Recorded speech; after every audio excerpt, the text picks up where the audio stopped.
दोस्तों, वंदे मातरम।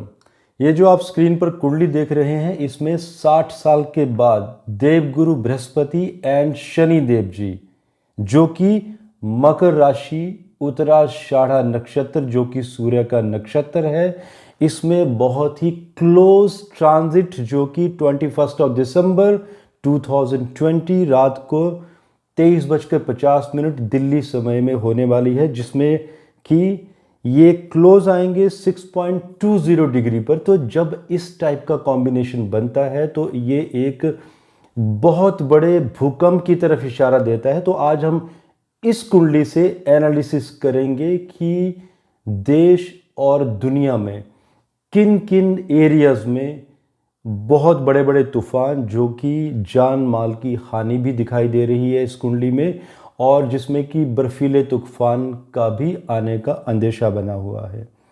इससे पहले कि मैं ये वीडियो कंटिन्यू करूं, मैं ये बताना चाहता हूं कि इससे पहले भी मैंने भूकंप के ऊपर अराउंड 10 प्रेडिक्शंस दी हैं, जो कि अराउंड 10 वीडियोस इसी वीडियो के डिस्क्रिप्शन बॉक्स के नीचे दिए गए हैं, जिसमें मैंने डेट वाइज भी मैंने भूकंप की प्रेडिक्शन की हैं। और आज इस वीडियो को मैं थोड़ा सा एक रिसर्च बेस्ड वीडियो बनाना चाहता हूं, जिसमें कि आप लोगों में से बहुत सारे व्यूअर्स की रिक्वेस्ट आई थी, जो कि ये भी अंडरस्टैंड करना चाहते हैं कि ये कॉम्बिनेशन बनते कैसे हैं। सो दोस्तों, मैं ज़्यादा डिटेल में ना जाते हुए सब तो भद्र चक्कर में डिस्कस नहीं करूंगा, because it will take around 30 minute. तो मैं शॉर्ट फंडामेंटल बताऊंगा कि कैसे एनालिसिस किए जाते हैं।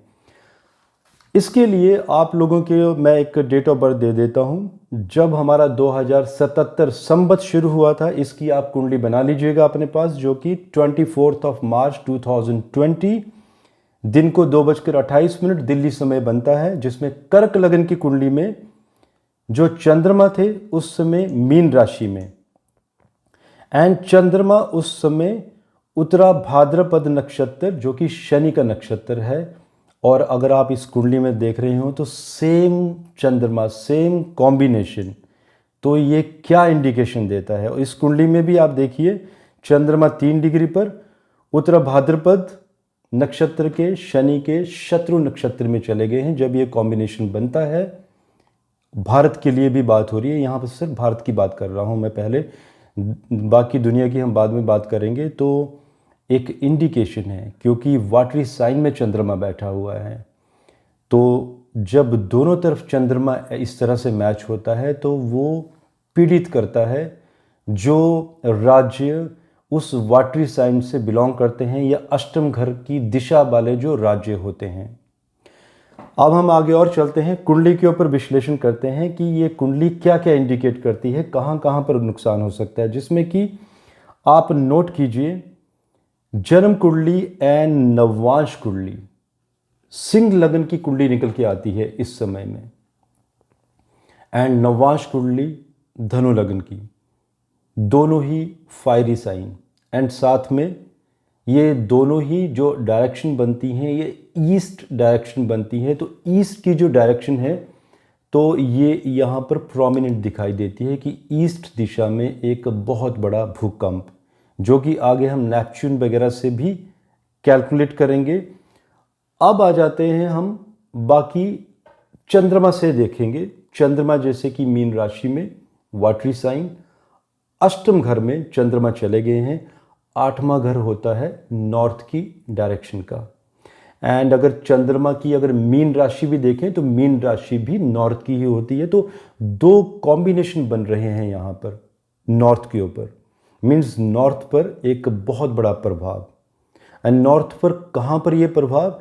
जिन एरियाज में बहुत ज़्यादा एक्सट्रीम ठंडा होता है। अब हम बाकी कॉम्बिनेशन भी एक बार देखेंगे। अगर आप शुक्र एंड केतु को देखते हैं चौथे घर में, चौथे घर से जल, अगर हम जो हमारे दिग्बली प्लैनेट होते हैं, जिसमें चंद्र शुक्र को चौथे घर से देखा जाता है, जिसमें बहुत ज़्यादा प्रोमिनेंट होते हैं, पावरफुल होते हैं, जिसमें शुक्र केतु के साथ चौथे घर में पीड़ित, अगेन वाटरी साइन ही बनता है, एंड शुक्र भी इट्स अ वाटरी प्लैनेट। तो फिर से नॉर्थ की दिशा फिर से पीड़ित हो जाती है। Third combination. Now let's proceed for the 5th house. 5वां घर सूर्य और बुध का कंबस्ट होना वहाँ पर। तो ये पांचवा घर मीन्स अगेन ईस्ट डायरेक्शन, और पांचवें घर से अगर हम धनु राशि से देखें तो भी ईस्ट डायरेक्शन बनती है, पांचवा घर भी ईस्ट का है। तो इट्स ए कोइंसिडेंट, इत्तेफाक की बात है कि ऐसे कैसे ये कुंडली बनी है कि मीन्स ये नक्षत्र काल जिस समय में आए हैं, प्लैनेट्स भी उसी दिशा की तरफ इशारा करते हैं एंड भाव भी उसी तरफ इशारा करते हैं। छठे घर से हम देखेंगे गुरु एंड शनि। अब देखिए यही जो प्लैनेट्स हैं, because these are the slow moving planets, अब यही भूकंप की तरफ बढ़ते हैं। अब कैसे कैलकुलेट करेंगे? पहले तो गुरु एंड शनि से समझिए कि इनका रोल क्या है। देखिए इस समय में जो अभी समय चल रहा है, आज की भी मैं बात कर रहा हूँ, सूर्य ग्रहण जो खग्रास सूर्य ग्रहण अभी आया था 14 दिसंबर को।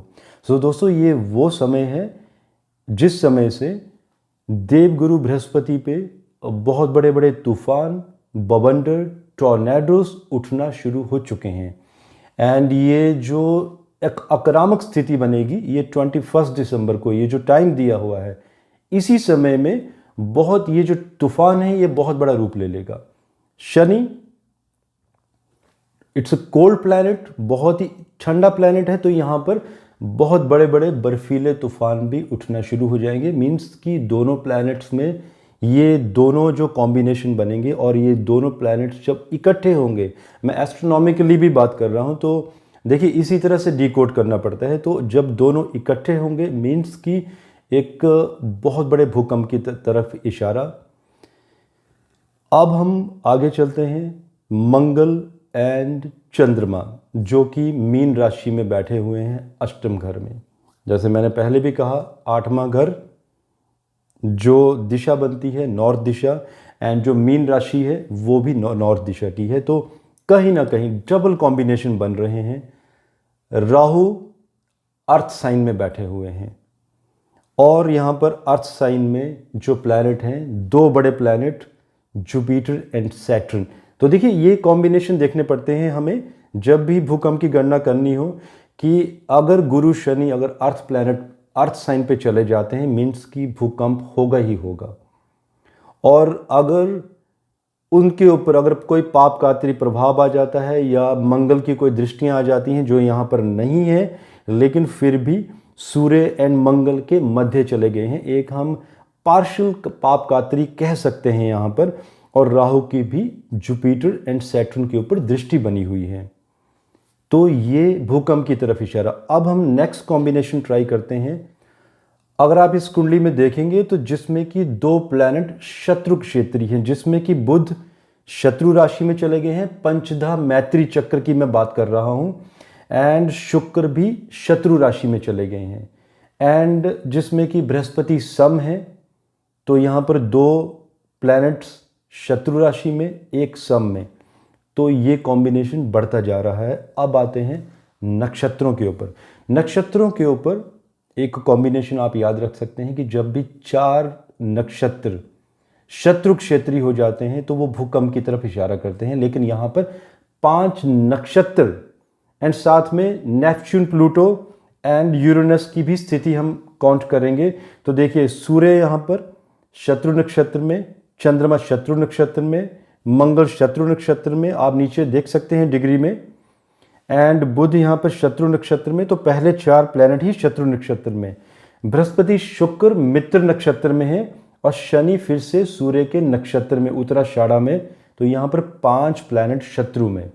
राहु केतु को भी आजकल हम कैलकुलेट करते हैं भूकंप के लिए, तो ये छठा नक्षत्र, जो कि हम राहु केतु में सिर्फ एक ही काउंट करेंगे क्योंकि इनकी एक्सिस बनी रहती है हमेशा 180 डिग्री। तो 6 नक्षत्र यहाँ पे शत्रु क्षेत्री हो चुके हैं, एंड साथ में यूरेनस मेष राशि में, अश्विनी नक्षत्र केतु का नक्षत्र। अब देखिए यूरेनस एक तो मेष राशि में चले गए हैं, ये क्या इंडिकेशन है? मेष राशि कहाँ की बनती है? ईस्ट की। फिर ईस्ट की तरफ इशारा हो रहा है भारत में। अब हम चलते हैं नेपच्यून में, और ये जो राशियां, ये जो मैं दिशाएं बता रहा हूँ, ये ना कि सिर्फ भारत की हैं बल्कि पूरी दुनिया में यही दिशाएं काउंट की जाएंगी।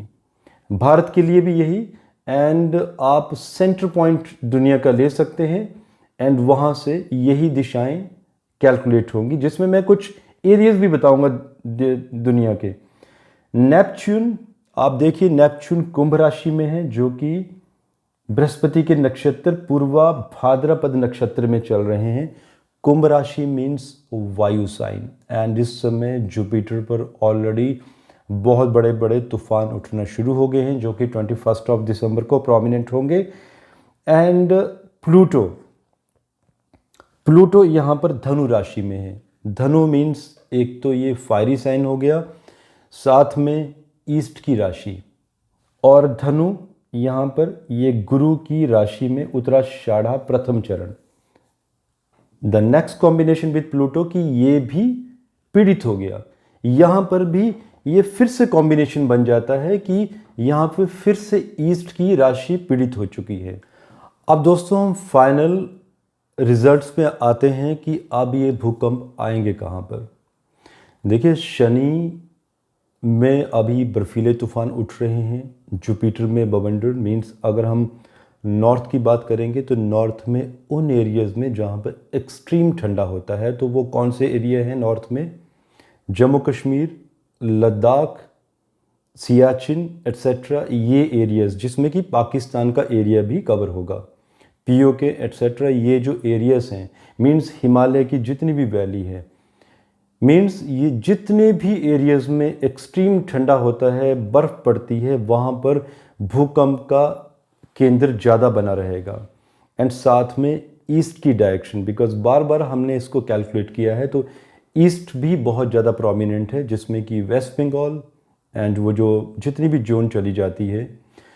और इसके बाद it's not only limited to north and east, north and east दोनों में, एंड नॉर्थ ईस्ट में भी कंबाइंड ये जो पूरी जोन चलेगी, इसमें बहुत बड़े भूकंप का इशारा दिखाई देता है। इसके साथ साथ पूरी दुनिया में छोटे छोटे भूकंप ये लगातार नेक्स्ट 2 मंथ तक आते रहेंगे।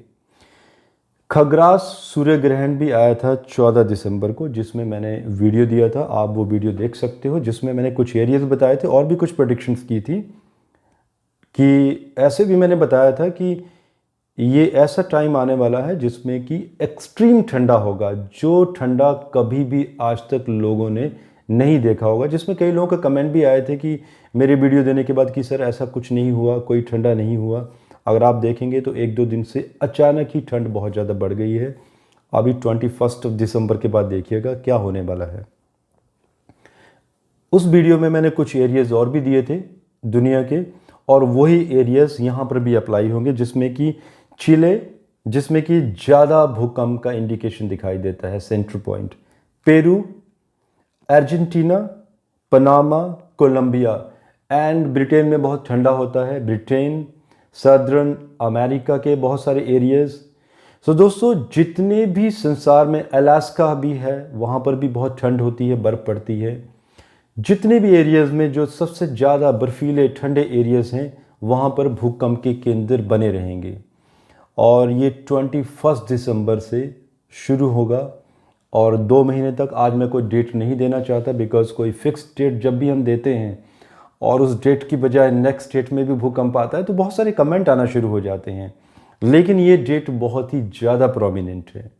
सो दोस्तों इसके साथ मुझे इजाज़त दीजिए, एंड प्लीज़ कमेंट ज़रूर कीजिएगा, बिकॉज़ कौन से लोग ज़्यादा जो लोग एस्ट्रोलॉजी सीखते हैं एंड जिन्होंने रिक्वेस्ट की थी कि कभी मैं कुछ कॉम्बिनेशन भी बताऊं कि किस तरह से हम कैलकुलेशन करते हैं, तो प्लीज़ आप कमेंट ज़रूर कीजिएगा कि क्या ये सिंपल वे ठीक है, या मैं नेक्स्ट टाइम जो सप्तभद्र चक्र से हम बहुत कॉम्प्लिकेटेड होता है कि उस तरह से भी आप जानना चाहते हैं।